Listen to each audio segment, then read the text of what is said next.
Hello there, Slappers. Hi, how you doing? This is your slightly off version of Wooden Potatoes. Hi. So much have been released from ArenaNet lately. Christ. I've been way too busy editing the lore tour of Rata that I didn't have time to cover it all. But what I thought we'd do today is to summarize what have been released and have a little discussion on what will happen in the future in preparation for the Living Well Season 3 release. Just a few days away now. Yay. So, there have been 3 additional blog posts released as well as a trailer, a proper trailer this time around. And since Wooden Potatoes has already made a characteristically amazing video discussing the trailer in ridiculous detail, we're going to focus on the blog posts primarily. 2 of the blog posts were more notes from Rata Novus, written by Timey. So, let's see what we can learn from these ones. So she writes that apparently Rata got notice of the existence of Rata Novus and came stampeding, interrupting Timey's work. So apparently the whole of Rata Novus is now bustling with Asuran activity again, not with the original inhabitants, but with Asura from Rata Sum. This apparently means more Chuck activity, but also more news from the outside world. Braham is back in Holbrack, she writes, probably to properly mourn the death of his mother, and Timey plans to go there soon, she says. Sylvari are still mistrusted by at least the Asura, despite Mordramoth's death, even though there apparently are more Sylvari being born from the Pale Tree after Mordramoth's death. So this is cool news. Apparently, ArenaNet did not decide to kill off one of their 5 playable races after the death of their draconic creator. That's good news. Lovely. It's really cool though, I think, that Sylvari are still mistrusted, at least by the Asura. Also, the Rata Novans had a lot of research on Primordus, which makes sense, because Primordus is known for his undergroundiness, but also a fair bit on Kralkatorrik, which is very interesting. The Rata Novans and the Exalted, the guardians of Glint's legacy after the Forgotten, shared a lot of tech, is Timey's words. Could this mean that we're going to the Crystal Numpty next? I will speak about that a bit more later on. Timey also talks about how she wants to perform tests on the egg, supposedly before then it hatches. So I assume then that we'll have to wait at least a little while until we get to meet Baby Glint 2.0 or whatever. Time is going to have to wait a bit for her new mount. Also, the Exalted leyline map that Timey picked up is slowly starting to settle in a new pattern. In the last video I talked about the first blog post, the pattern was all over the place, but now apparently it's started to settle. But apparently this takes some time, and we'll come back to that in a minute. Because the very latest blog post is an interview with Queen Jennah in the style of like a newspaper art interview. I think it's pretty well written actually. In it we learn about a shit ton about what's going on in the world after the Pact's pretty much failed attack into the Maguma jungle. We hear her speak about how the White Mantle activities of late have, with this current event stuff going on, have led to a sense of unease in Kryta. The Crown has apparently then raised the security level in and around Divinity's Reach. They are bolstering the city walls in preparation of a crisis, natural disasters, dragon sightings, and the like. It's pretty cool. Does this perhaps hint towards Divinity's Reach being the next capital under siege? I think it sounds likely. At least it sounds like Divinity's Reach will look a bit different after this patch. Perhaps like scaffolding and construction work going on or something. So cool. We finally hear more about Logan as well. Sadly, he is alive and recovering. But from the sound of it though, he won't be out and about again soon. He's apparently still not feeling very well. Despite this, apparently Jennah hasn't even visited her champion yet.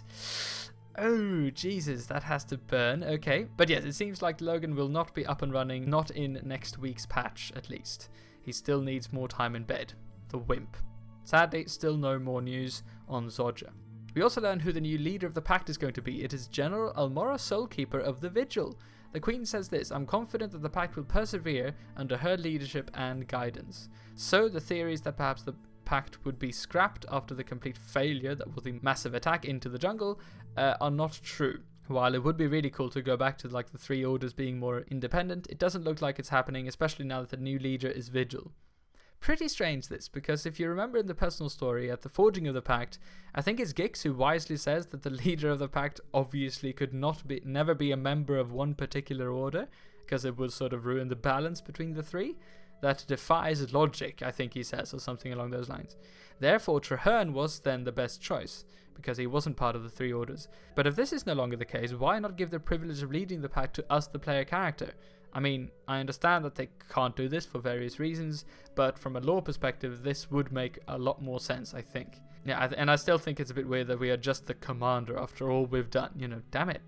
I'm not bitter at all. And lastly, it's hinted at that perhaps the Seraph are depleted after the fight against Mordremoth. Those elite guards escorting members of the nobility into the jungle. I think this makes it all the more likely that we will see some sort of coup for the throne in Kryta. Alright, so what are my predictions here? And a disclaimer before I go on, I love speculating wildly, people. I might, of course, be completely off, and I would actually love to hear if you disagree with me in the comments. Let's have a healthy discussion about this, because, so much to talk about. Well, I think it's safe to say that we will go back to Holbrack and pay tribute to Air. This will serve as a very long overdue conclusion and wrap up of the fight against Mordremoth. I mean, this was mentioned in the trailer as well, so it seems pretty much a given by now. Alright, so then straight after that, I think that we will hear of some sort of uprising in Divinity's Reach. Minister Cordicus, who's always been shady and rumoured to be friendly with the White Mantle, will try to grab the throne from under Queen Jennah's sit-upon. So it's basically going to be the sort of depleted Seraph forces against the Ministry Guard, led by Minister Cordicus. That's, I think, what's going to happen. We will have to try to stop this. Logan will not be there to save his queen this time, and in the end, Jennah will die, perhaps at the hand of Minister Cordicus, and Kryta will be in all manner of numpty turmoil. I mean, I think that, to me, sounds like it makes sense to happen. At least if we are to take these things mentioned in the blog posts as significant and not just some sort of summary before the Living World story begins. It sounds like the next dragon will have to wait just a little bit, at least until this new leyline map of Times settles properly. Alright, however, there is also that really cool area showed off in the trailer, the area Wooden Potatoes thought would be the Bloodstone. That is obviously also a very likely place for us to go, because if WP says something, only a numpty and a fool would dismiss it entirely. But I do think that these things in Kryta will go down. Maybe not straight away, but eventually. Damn it, I really hope the Queen dies. Then if Logan will fully recover in perfect timing with us getting to know which Elder Dragon to fight next. Woohoo! Smooth as something very smooth indeed, yes. And after this thing in Kryta, I think we are going to return to Time's leyline map. Once the pattern is settled, we will know where to go to find our next dragon, because the last notes from the Rata Novus blog post ends with, hopefully my research will do right by the Novans, and the commander and I will soon be able to turn and face and vanquish... ... My prediction is that it will point down towards the Crystal Desert. This will then be a perfect opportunity for Logan and Ritlock to once again become buddy-buddy, and together with Timey and Glint 2.0, slay the Crystal Dragon that Destiny's Edge failed against last time. Let the bromance commence! Yay! Oh my god, these blog posts have got me so excited. Finally, the content drive will be over soon. I will record the Living World Season 3 for the channel, as well as a sort of mini Let's Play, I suppose. It will be slightly different, obviously, from my personal storyline Let's Play, because it's going to be in a different character. Sadly, Subtle Nose is not up to date just yet with the story. And it will also, from comments I received, it will be on a Solvari character, because I think that's going to be the most interesting with conversations going on. So stick around for that if you want to. If you like this video, please leave it a like, obviously. And if you would like to support the channel more, you can even share it around with people you know, or people you think might enjoy it or something. Or don't. I mean, you watching the videos always and always will be enough to make me a wiggly and happy person inside. So thank you for watching, people. I hope you're doing great, and until next time, toodles.